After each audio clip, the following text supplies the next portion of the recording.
Classmate, do you ever feel like the world is getting harsher?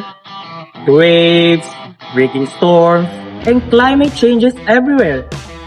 Right now, we are here at Adamson University and we are gonna be interviewing some of the students here. Come on, classmates! Hi, classmates. Pwede ko mga interview for climate change? Sure, classmate. Ano ba yung tanong mo, classmate? First, classmate, can you state your name and program? So, I am Cabrera Bianco from Russell B, a second-year political science student.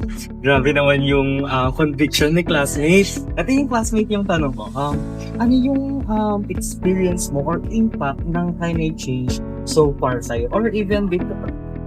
So, pagdating naman sa atmosphere, yung naging effect sa akin ng climate change. Kasi pag nagkakaroon ng masyadong, sa atmosphere, nagkakaroon ng masyadong mainit na hangin. Pag nagkakaroon siyempre ng masyadong mainit na hangin, nagkakaroon ng global warming, mas magiging uncomfortable yung mga tao, yung mga organism sa mundo, mas nahihirapan silang ma-process yung pang-araw-araw kasi nga mainit. Pagdating naman sa hydrosphere, ang nagiging epekto ng climate change. Kasi alam mo yung kapag natutunaw yung mga ice? Yes. Kasi pag natutunaw yung mga ice, lalong-lalo na pag nasa Arctic Ocean, pag sa mga ganun, may tendency kasi na pag natunaw yung mga ice na yun, mas lalong umaangat yung tubig. Pag umaangat yung mga tubig na yun, mas lalong maraming possibility na malunod yung mga coastal areas na katulad sa Manila, na ayon sa statistics niya, mas lalong lumulubog na yung Manila every year. Kasi nga dahil na tumataas yung tubig, yung level ng tubig sa Manila. Ayun lang naman yung nagiging epekto sa akin ng climate change pagdating sa atmosphere at saka sa hydrosphere. Grabe talaga yung answer ni classmate. Talagang very powerful din. Thank you, classmate. Thank you, classmate, for that wonderful question. Mas na-bright yung kaalaman ko, mas na-refresh yung pag-iisip ko when it comes to environmental science. Anyways, classmate, do you have in mind kung paano to masasolve or do you have in mind the solution on how we can prevent these climate changes?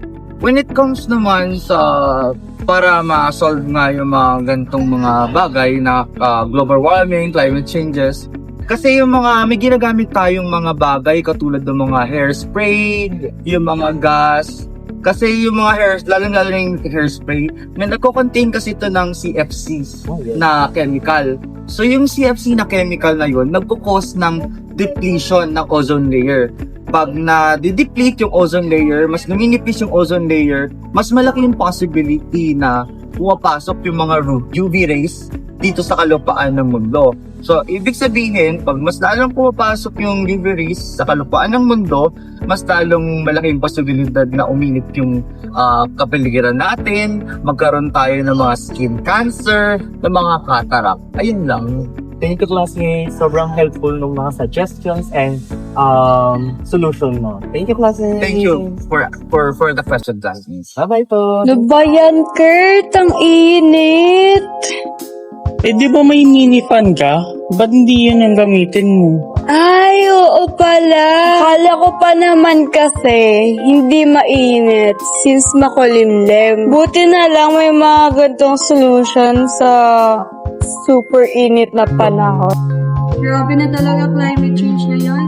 Hindi mo alam kung kailan iinit. Buti na lang may mini pa na. Pero di ba may harmful effects yan sa environment? Hindi ko sure eh. Meron ba? Ang alam ko, walang napoproduce na harmful chemicals yung byproduct na. Pero yung battery na nasa loob niyan ay nagko-contain ng mercury. So, may effect din pala siya sa environment. Mas negative. Oo. Kahit nakakagulo na tayo. It's trivia time! Alam nyo ba na ang ating mga ginagamit na aircon ay may pollutant din na inilalabas? Yes, may pollutant din itong inilalabas dahil ang ating mga aircon ay nagko-contain ng freon na siyang nagpapalamig ng hangin sa mga aircon. Ang freon ay nagpo-produce ng chemical na tinatawag na CFC na siyang pangunahing dahilan ng depletion ng ozone layer. Climate change refers to the long-term shifts in temperature, weather patterns, and natural system. While Earth's climate has always changed throughout history. Most of the eldest people always say that the Earth is better than before than now. Well, I guess it's true. human activities, especially the burning of coal, oil, and gas, are releasing massive amounts of greenhouse gases like carbon dioxide and methane into the atmosphere. These gases traps heat, much like a blanket around the Earth, making our planet warmer than it should. The Philippines tops a list of countries most susceptible to hazards caused by climate change. A think tank cited by the 2019 Global Peace Index notes nearly half of the country's population live in areas highly exposed to climate hazards like drought, tropical cyclones, floods, and tsunamis. Other countries at the top of the list include Japan, Bangladesh, Myanmar, China, Indonesia, India, Vietnam, and Pakistan. Manila also ranks 7th in the list of countries facing the highest risk to a single climate hazard. The study warns nearly 1 billion people are at risk of experiencing extreme weather events in the coming decades. Manila, meanwhile, climbs for notches this year, placing 134th in the Global Peace Index or Global State of Peace Index. But the country's score makes it the second least peaceful country in Asia Pacific following North Korea.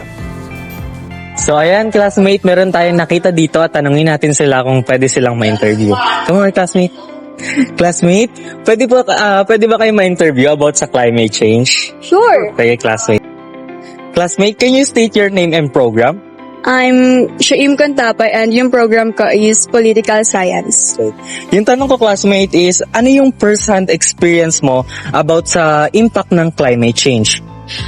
Yung personal experience ko kasi sa climate change is sobrang hassle niya. Personal or academic, sobrang nakakadagdag problem pa siya.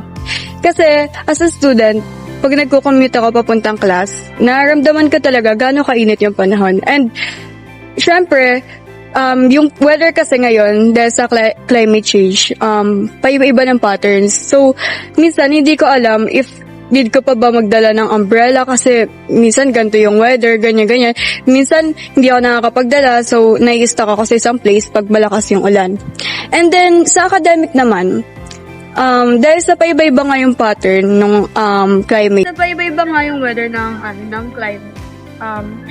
Minsan yung class nagsuspend, which is nakaka-affect nga siya sa academic ko. Hindi iba yung schedule na imbes na may magigas kami sa lesson, walang matututunan bigla kasi ayun nga, magka-cancel ng classes. Ang ganda ng ng answer ni classmate. Very very relevant. Ngayon si classmate naman. Classmate, can you state your name and program? I am Third Joseph Vito Filio, second year political science. Okay. Classmate, ang question ko sa'yo, ano yung experience mo sa climate change about hydrosphere naman? For me, ang madalas na nakikita ko is ocean warming. Minsan kapag holiday, umuwi kami sa province namin Zambales and may dagat na kami doon na palagyang yan. And minsan nakikita kahit December na January, naramdaman ko na mainit-init din yung dagat. And I think that is an effect of climate change, ocean warming. So dahil nga yung ocean nag-absorb din ng heat, tumutulong din siya, hindi lang heat phase yung nag-absorb ng carbon dioxide. Over time, since madami nga tayong napoproduce ng carbon dioxide as human, kaya tayo i-absorb ng ocean yung carbon dioxide, pero dahil nga excess, hindi naman nila na-absorb lahat in that amount of time. So, nararamdaman ko din, makikita ko na the ocean is, niinit din siya. Minsan din kapag bumibisita kami, during the summer seasons, mas may masyalalo, napakainit. So, ayun na. Yeah. Ang galing naman ni classmate. Very, talaga, powerful yung answer ni classmate. Thank you, classmate. Thank you po. Yan, classmate. I think meron tayong ulit na i-interview. Tingnan na lang siya, classmate. Classmate, pwede ka ba ma-interview Classmate. for climate change? Yes. Okay. Can you state your name and program? I am Pacey of Aris from Political Science. Classmate, ang tanong ko sa'yo, since nakaka-experience tayo ngayon ng malalang climate change such as heat and etc. So, do you have in mind like the solutions kung paano natin ma-prevent yung ganitong problem? I actually think, classmate, na yung solutions dito is very basic. I mean, we always have to start with the basics before we aim for the higher goals. So I think within us, like sa mga sarili natin is, we have to keep kung ano yung tinuturo sa atin ng bata pa tayo, like the 3 R's. Reuse, reduce, and recycle. And bukod doon is pwede din natin gamitin yung water mitigation so we can avoid some ocean problems or ocean warmings.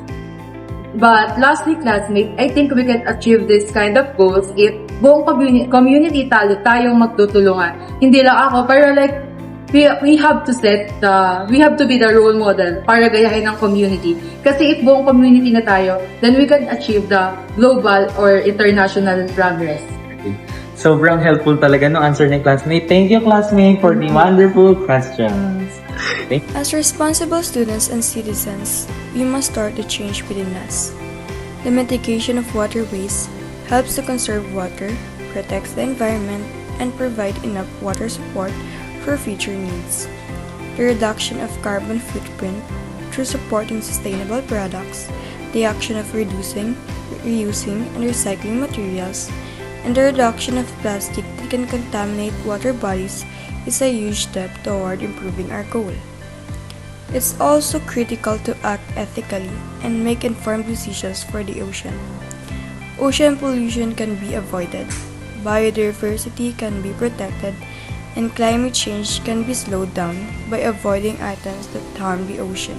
But these actions can be much stronger if the community is willing to cooperate.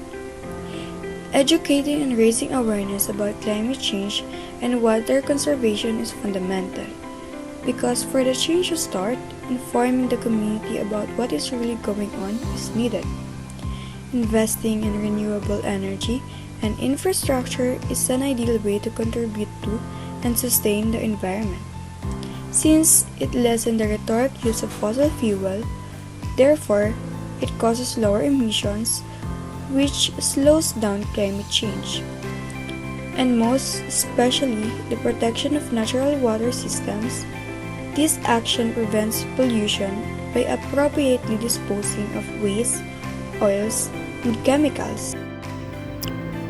Climate change has affected the atmosphere intensely in the current years, and it will only worsen if we don't do anything about it now. A key solution to combat climate change is a global shift away from fossil fuels. This transition involves accelerating the adoption of renewable energy sources like solar, wind, and hydropower to power our homes, businesses, and transportation. Alongside this, improving energy efficiency in buildings and industries is crucial to reduce overall energy consumption.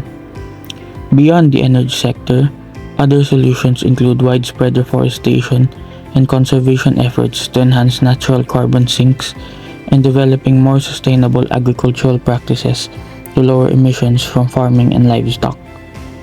While these mitigation strategies are vital for long-term change, we must also invest in adaptation measures to build resilience to the climate impacts we're already experiencing, such as stronger infrastructure to withstand severe weather events and improve early warning systems for communities. And that's it for our interview phase about climate change and its effect to our hydrosphere and atmosphere within the Adamson University. I hope everyone gained knowledge about the climate change and global warming, and we hope that the information that all of you gained today will be a great use to help our Mother Earth to become more healthy. That's it. This is Bianco Cabrera. Thank you for watching.